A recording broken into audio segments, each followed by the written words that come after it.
Hello guys, welcome back to my channel. Don't forget to like, share, comment, and subscribe the channel. Hungary government submits first anti-graft bill to avoid losing EU funds. Hungary's government has submitted the first of several anti-corruption bills to parliament on Monday as Budapest scrambles to avoid losing billions of euros in European Union funding. The European Union executive recommended on Sunday suspending funds worth 7.5 billion euros or $7.48 billion for what it sees as Hungary's failure to combat corruption and uphold the rule of law.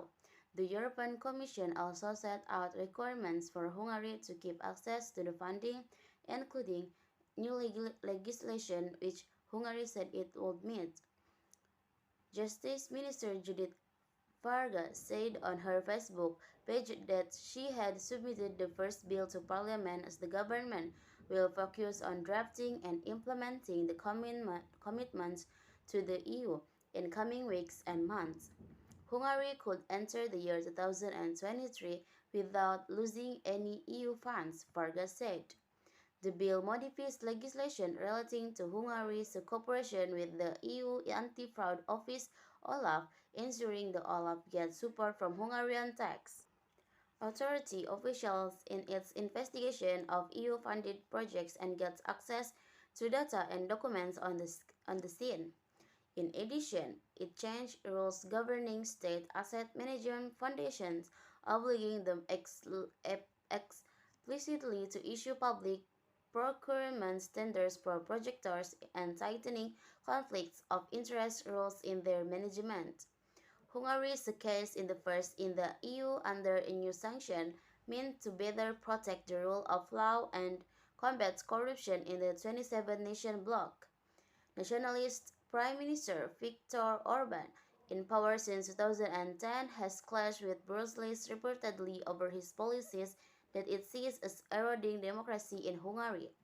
However, with big challenge over rising energy costs and double-digit inflation, a weak foreign and a slowing economy, the veteran prime minister looks willing to fulfill EU demands to finally create institutions that would cut corruption risk in EU-funded projects.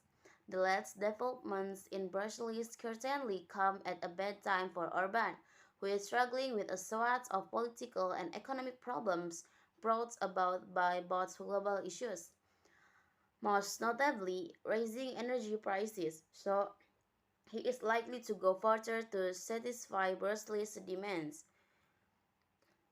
said Mujtaba Rahman, Managing Director Europe at Eurasia Group. He said Budapest would likely secure the pending deal, but that would not resolve all the outstanding disagreements over other chunks of EU funds. The bigger problem for Orban is the money tied up in the recovery fund, because the Commission has more discretion over whether it gives the green light or not, Rahman said.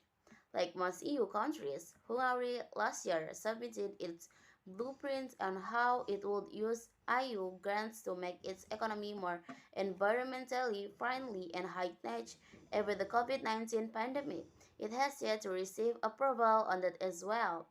If Budapest does not get the EU funds, the forint, which has lost 8% this year, will almost certainly fall further, complicating efforts to curb inflation and exposing Hungarian assets to any negative shifts in global sentiment.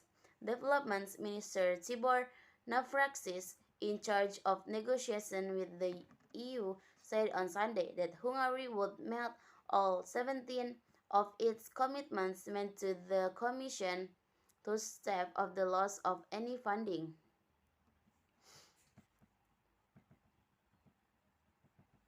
And producer prices declined for the second month in a row, and while that was driven by falling gas and energy costs, it is a trend some economists feel will stick and eventually fade into what consumers are charged.